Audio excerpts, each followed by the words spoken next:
Fala pessoal, sou o Clécio, sejam bem-vindos de volta ao nosso canal. E hoje de volta com a série Criando Seu Primeiro Jogo 2D aqui na Godot 4.2. Continuando o Dodge Debugs, nós vamos fazer o Heads Up Display, ou HUD, que é toda essa parte que informa para o jogador mensagens e a pontuação do nosso game. Assim ele vai saber quando passar e sobreviver o tempo e também terá algumas informações interessantes. Antes, porém, eu quero te convidar a se inscrever aqui no canal, caso ainda não seja inscrito. Deixar aquela meia luz like que me ajuda demais e faz com que o YouTube recomende este vídeo e o nosso canal para outras pessoas. E também, se você puder e quiser e se não for te atrapalhar, considere nos apoiar através da chave Pix que eu vou deixar aqui na tela.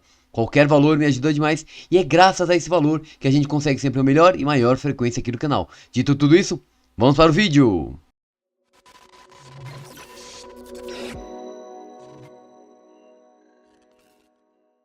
Muito bem, eu já estou com a Godot aberta e a primeira coisa que nós temos que fazer é criar a cena do nosso HUD, que vai ser a cena compondo os elementos visuais para informar o jogador a pontuação e quando o jogo vai começar também. Então vou clicar aqui em mais e acionar a nova cena.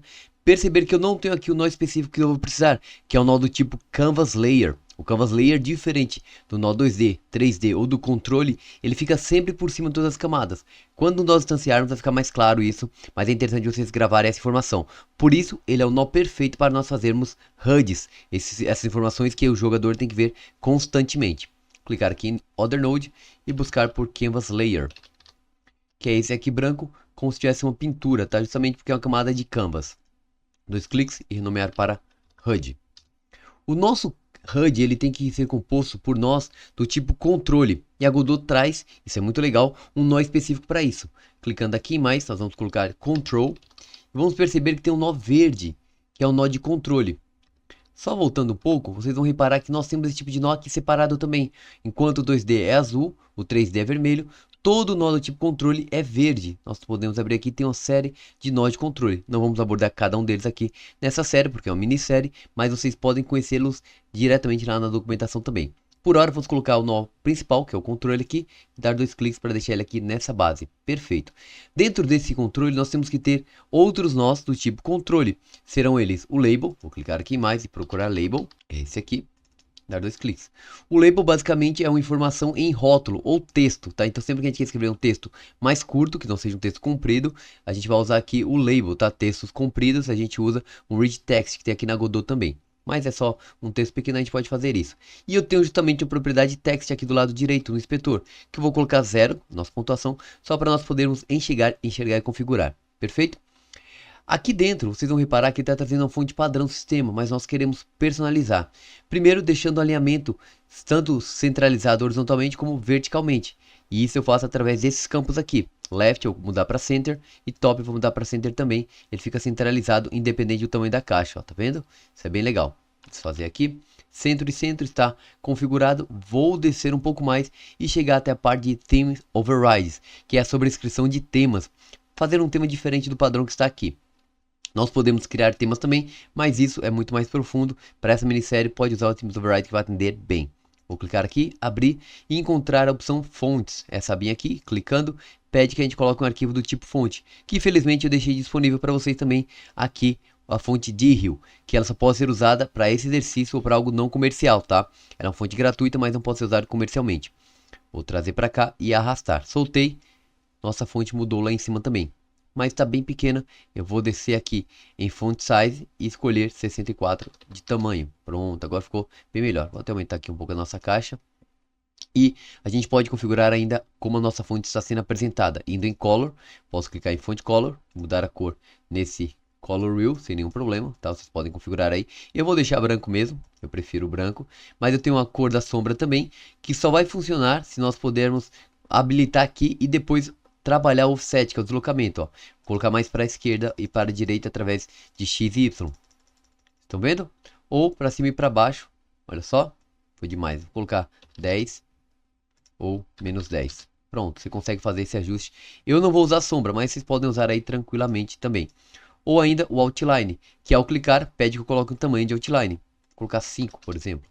Estão vendo que está com contorno na cor preta. Se eu mudar para qualquer outra cor, ele altera também. Legal, né? Vocês podem pensar que está sem qualidade, mas vale lembrar que a gente está em 267 de zoom. No 100% vai ficar bom, ok? Fechar. Vou tirar o contorno também, eu quero só nessa qualidade normal. Olha lá, 100% fica muito bom. Bacana. Com isso feito, eu vou renomear para Score Label, que é a nossa pontuação. E vou aproveitar que eu fiz essas configurações, só fechar, e aqui apertar Ctrl D para duplicar. Duplicamos e esse vai ser o nosso Message Label, que vai ter o título do nosso jogo. Eu vou digitar aqui Dodge the Bugs. Perceberam que ele ficou numa linha direta, ele não quebrou? Vou deixar assim, Bugs. Então a fonte só tem maiúscula, mas ele não quebrou a linha. Para quebrar para a próxima linha, a gente tem que ir aqui em Auto Wrap Mode e mudar para Word. E agora a Godot faz a quebra de palavra em cada linha. Posso ajustar aqui o tamanho para ficar melhor organizado. Claro, está fora de posição, a gente precisa reposicionar isso aqui. Mas antes vamos terminar a composição do nosso controle. Clicando aqui em mais, vamos buscar o nó do tipo Button. E eu tenho vários botões, o que nos interessa é esse principal aqui. Se fosse um jogo exportado para mobile, a gente tinha que usar o Touchscreen Button, tá bom? Escolher o button aqui e colocar Start Button. Escrever aqui Start. Perfeito. Daqui a pouco a gente configura ele também para ficar com um visual mais interessante. Vocês estão notando, no entanto, que tudo está muito acumulado lá no canto. Eu posso vir através dessa opção aqui de âncora e posicionar. Ó, coloco aqui no centro e ele não muda. Vamos tentar com texto? Clico aqui, vamos colocar no centro. Opa! Ele foi para o centro, mas ele foi para o centro aqui. Isso é estranho, né? Por que que ele fez isso? Os nossos controles são geralmente alinhados e organizados através do pai, do nó principal que está organizando eles, que no caso é o controle. E vocês podem notar que ele está até esse canto. Eu quero que ele ocupe todo o nosso Canva, nossa viewport. Para isso, eu preciso configurar ele e então os demais em ordem. Primeiro, com ele selecionado, eu vou aqui e vou escolher Full Rect. Agora ele vai preencher toda a nossa área. Vamos esperar um pouco. E com isso ele já colocou o nosso Message Label na posição certa, que é centralizado. Posso fazer o mesmo com o Score Label. Vou clicar aqui, mas não no centro principal, apenas no centro topo. Aqui. E agora eu posso baixar um pouquinho, só para ele ficar um pouco mais descolado lá da parte principal. E o nosso Start Button, mesma coisa, só que jogando para baixo. Centralizei e movi um pouquinho. Aqui, tá ótimo. Perfeito, tá composta a nossa cena do HUD. Posso apertar Ctrl S para a gente salvar. Só em Prefabs, salvar como HUD. Agora vamos configurar o botão. Para o botão é um pouco diferente. As propriedades do botão tem o texto, normalmente, mas nós temos aqui, vocês podem notar, um fundo. Estão vendo? A fonte vai ser o mesmo padrão. Vamos já ajustar isso e depois o fundo. Temos Override, vamos aqui. Vamos em Fontes e trazer a nossa fonte padrão para cá. E aumentar o tamanho também para uns 64 pontos. Legal, tá bem bacana. E eu posso também trabalhar as cores. Fonte Color, eu quero que ela seja branca, por padrão. Eu tenho Font Pressed. Quando for pressionado, eu quero que mude de cor. Então, eu vou apertar aqui e eu vou escolher uma cor que já esteja salva, que é esse amarelo. Vocês podem anotar o código E0C32D. Eu vou deixar aqui o código escrito também para vocês copiarem. Como que eu faço para adicionar uma cor ao SWOT? Sempre que eu escolho uma cor nova aqui, ó, na Godot, basta clicar em mais. Aí ele vai salvar para a gente essa como favorita. Isso é muito legal, tá vendo? Então assim a gente consegue poupar tempo. O Hover Color eu vou deixar amarelo também. Aproveitar o nosso SWOT e só clicar. Focus Color, vou deixar como branca, apesar de ser focus, né? Aqui, branco, perfeito. E o Hover Pressed eu não vou fazer, beleza. Poderia configurar outras opções aqui, fica a critério de vocês, mas essa já atende bem. Mas isso tudo diz respeito à parte da fonte. E como eu altero o botão propriamente dito? O botão está em Styles. Aqui em Styles eu tenho os estilos Normal, que é ele com o comportamento normal. Hover, quando o mouse passar sobre. Pressed, quando o mouse apertar. Se ele estiver desabilitado, de repente é um botão que só vai ser habilitado se alguma condição for atendida. E Focus quando ele está selecionado. Clicando aqui no Empty, nós podemos escolher os estilos. Temos New Style Box Empty, que é ele vazio. Vou colocar ele vai ficar vazio, sem nada. Não é interessante pra gente. Tem o Texture, onde eu posso trazer uma textura para cá, para esse campo. Também não é o que nós queremos. Tem ainda o Box Flat, que ele vai ficar com o cor sólida no fundo. É o que a gente vai querer, daqui a pouco a gente vai configurar. E também temos o Box Line, que ele faz um contorno. Ó, vou só aumentar aqui só para vocês poderem perceber a espessura. Tá vendo? Ele põe um contorno. Claro que a gente tem que fazer alguns ajustes também. Mas o nosso interessante é o Box Flat. Cliquei aqui e eu vou mudar a cor. Clicando em BG Color, eu quero que o padrão seja esse tom mais roxo, tá? E quando for o hover vai ficar dessa outra cor. Deixa eu fazer isso também. Legal. Temos a largura, a espessura da borda, que eu não vou trabalhar. E posso colocar um borda também. Nesse caso não trabalharei com borda.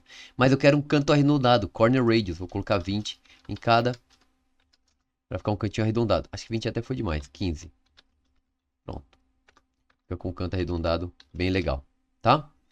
No entanto, vocês estão notando que ficou bem colado da fonte. Para corrigir isso, a gente usa o Expand Margins aqui. Vamos trabalhar com left apenas de 10. À direita, vocês estão vendo que a nossa fonte é inclinada, então vai precisar de mais. Eu vou colocar 20. E no topo, vamos colocar 10. E eu acho que embaixo só 5 para compensar. Perfeito. Olha só que legal. Tá aqui o nosso botão criado, bem bonitinho, bem grandão mesmo, tá? Foi proposital ser grandão assim. Mas a gente tem apenas o estado normal, que foi esse que a gente criou agora, tá vendo? Vamos dar um play nessa cena para dar uma olhada. Tá lá o campo, eu vou passar o mouse sobre. Olha só, ele mudou para amarela a cor, mas as configurações de estilo do botão foram perdidas. Aliás, a gente não configurou, é necessário configurar isso também. Um macete legal para a gente poupar tempo é vir aqui nessa seta e escolher a opção Save As. Então a gente vai salvar esse tema. Vou só voltar aqui um pouco antes e colocar como Button Style. O que significa isso? Que eu salvei esse estilo. Eu posso vir agora, por exemplo, aqui no meu hover e dar um Quick Load para buscar o estilo que a gente criou anteriormente. Posso vir no Preset e assim por diante. Vou dar um Quick Load em cada um deles. Menos no Disable, né? Eu não preciso do Disable. Perfeito. Então vai ficar tudo padrão, Class. Vai ficar interessante. Eu não vou perceber isso. Aí que vem o que é legal. O Focus eu vou manter dessa forma. O Preset eu vou mudar clicando aqui na seta e escolhendo Make Unique. Ele traz o que já foi configurado antes, mas eu posso editar o restante. Eu vou mudar o Preset aqui para a cor mais viva. Perfeito. Vou fechar. E o nosso hover, também clicando aqui, Make Unique. Eu posso eventualmente salvar também, tá? Mas eu não vou fazer isso. Vocês ficam com o exercício. E o hover eu vou deixar o nosso amarelo. Aliás, o roxo um pouquinho mais escuro. Eu tinha feito essa cor, mas dá para fazer aqui. Beleza. Olha só que legal. Vamos testar, dar uma olhada agora como vai ficar o comportamento. Ó, e se eu apertar, tá vendo? Então os comportamentos bem configurados aqui. Legal. Fechar. Eu preciso agora, para finalizar nossa HUD, colocar um timer que vai contar o tempo de início do nosso jogo. Clicar em mais e buscar um nó do tipo timer. Mas a estrutura já ficou bem interessante. Eu vou chamar de message timer. Colocar 2 segundos e ele tem que ser one shot, só pode tocar uma vez. Perfeito. Agora nós podemos instanciar essa cena da HUD lá na nossa cena principal. Clicando aqui na corrente e buscando o nosso HUD. Aqui está ele. Notem que mesmo que ele esteja em cima, vou trazer aqui para cima, sendo o primeiro nó criado, ele sempre vai ficar por cima de todos. Porque é isso que o Canvas Layer faz. Isso é legal, olha só. Perceberam? Mesmo ele sendo criado primeiro, sempre vai ficar por cima, porque é a propriedade que o Canvas Layer traz para a gente. Mas só da forma como está não está interessante. A gente precisa que ela apareça e o jogo só comece quando for apertado o botão Start. É agora que a gente vai entrar na parte do script. Voltando então na cena do nosso HUD, vamos aqui na principal no Canvas Layer, criar um script. Vou ligar até a pasta de script, salvar como HUD. A primeira coisa que nós teremos que criar é um sinal para indicar quando o jogo começou. Então vamos aqui embaixo, criar signal, palavra reservada, start game. Assim, a Godot vai indicar quando o jogo foi efetivamente iniciado. Além disso, nós precisamos de duas outras funções. Uma função showMessage, que vai ser responsável por alterar a nossa mensagem, vai trazer como parâmetro text. Então, peço por enquanto. Então, essa mensagem que a gente tem aqui, ela vai ser alterada conforme o que a gente passar nesse campo message. Futuramente vocês vão entender isso. E uma outra função, show game over, que vai mostrar o game over para o jogador. Perfeito. Eu dou um PES apenas para que a Godot evite os erros. Se eu deixar sem, ela vai apontar um erro. Tá? Então, PES justamente para passar. Ignore isso. Perfeito. Vou deletar isso aqui, que a gente não vai precisar agora. E o nosso show message, o que ele tem que ter? Primeiro, a referência ao nosso message label. Eu vou trazer para cá, segurando Ctrl, vou soltar, assim ele faz um ready var. É possível fazer dessa forma também. É um pouco diferente do que a gente tinha criado aqui no nosso main, né? A gente colocou direto, mas é bom vocês conhecerem as duas propriedades. Isso aqui de chamar direto o nó é o equivalente a fazer dessa forma, porém criando uma variável. A gente aprende isso também, tá bom? E também o nosso message timer, vou segurar Ctrl e soltar. Isso aqui é um ready var, é uma variável que já está pronta no carregamento. Então legal. O que o show message vai ter? Primeiro, nosso message label, ponto text, que é a propriedade que traz o texto que está aqui, vai ser igual text, que é o parâmetro passado aqui dentro. E na sequência a gente pega o message label e chama o método show para exibir essa mensagem. Tudo isso iniciando o nosso timer, message timer.start. Então se o jogo tem que exibir isso aqui, ele vai começar o nosso timer e vai fazer toda essa sequência na função. A função showGameOver vai ser responsável por trocar o nosso texto, tá? Então a gente vai aproveitar a função showMessage aqui e passar showMessage, que é a função, e dentro ele pede um texto com parâmetro. A gente vai escrever entre aspas aqui Game Over. Então a Godot vai entender que esse parâmetro texto deve ser substituído pelo que nós colocamos entre parênteses aqui. E logo após a mensagem ser exibida, a gente cria um await, que vai fazer com que a Godot aguarde alguma coisa. Aguarde o quê? Aguarde que o nosso timer, o message timer, emita o sinal de timeout. Ou seja, terminou esse temporizador de 2 segundos, ele vai fazer alguma mudança. O que ele vai fazer de mudança? Ele vai pegar a nossa message label, .text, e trocar o texto agora para dodge the bugs. Entendeu? Então ele vai ter o texto principal, que é o dodge the bugs, que a gente já escreveu aqui. Se der game over, ele troca essa propriedade texto para game over, aguarda um tempo e volta para o dodge the bugs novamente. E aí nós exibimos a message label, .show, mesma coisa que a gente fez lá em cima. E usando também o await aqui, agora a gente vai usar o get_tree, que vai chamar a árvore de nós da Godot, .createTimer, que é um método para criar um temporizador. A gente não vai aproveitar o mesmo temporizador, vai criar um agora e passar um tempo em float, 1.0 segundos, .timeout, que vai ser o sinal semelhante ao que a gente fez aqui, só que em vez de ter um timer aqui dentro, não precisou, a gente criou um que vai ser um temporário, então a gente usa direto getTree para criar esse timer. Assim que ele terminar, a gente pega o nosso start button, que eu também vou criar referência para ele aqui, segurando Ctrl, vou passar start button.show. Perfeito. Vamos salvar. E agora nós vamos precisar de uma função que vai atualizar a nossa pontuação. Vou chamar aqui func update underline score e passar com o parâmetro score. E aqui nós vamos fazer uma referência ao nosso score label. Só jogar aqui para cima para ficar mais organizado. Tá joia. E vamos passar aqui score label, a variável que nós criamos, .text vai ser igual str, que é um método para converter inteiros em string, igual score. Perfeito.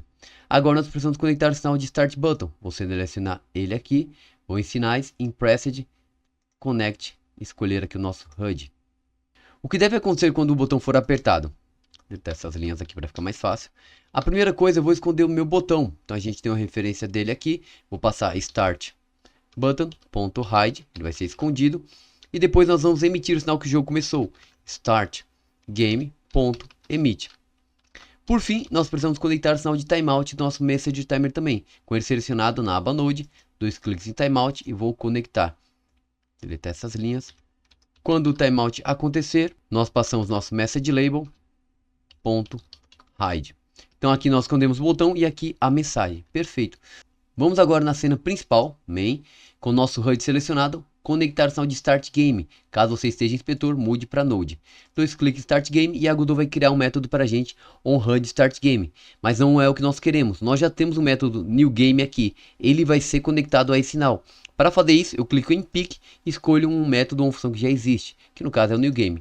Perceba que por hora ele não tem a seta verde aqui. Vou dar um Connect e ela vai aparecer para a gente mostrando que é um sinal conectado a ela. Legal.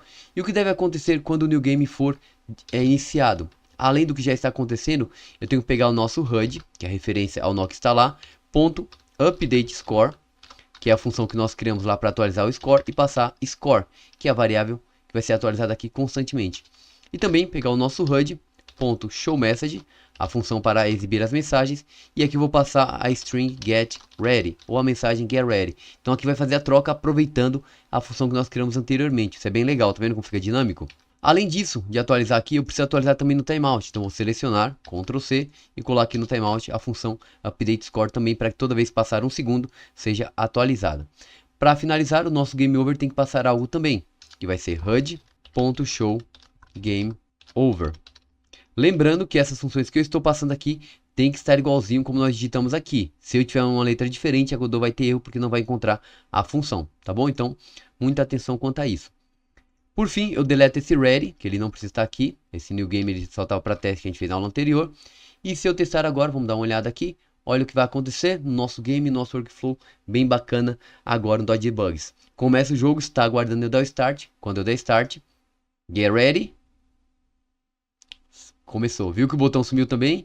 Estou sobrevivendo e está atualizando a minha pontuação lá. Vamos morrer, ver o que acontece. Vamos bater nele aqui. Game over. Vai passar um tempo e recomeça. Viu só? Só que mesmo com esse game over, vou dar um start de novo. Olha o que vai acontecer. A Godot pode guardar alguns desses sets que foram criados antes e deixar na memória, fazendo o jogo criar um lag futuramente.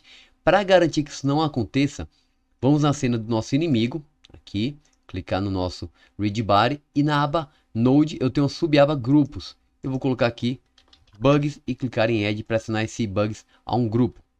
E voltando agora na cena principal, nosso script, nós vamos passar simplesmente aqui no New Game um outro método getTree. Call groups, a gente vai chamar o grupo que existe criado agora, que foi o bugs, vou colocar aqui bugs, entre aspas, e o método que eu quero passar para esse grupo, também entre aspas, queueFree. Então ele vai garantir que todo e qualquer lixo, entre aspas, que ficou em resquício, seja deletado desde que esteja no grupo bugs.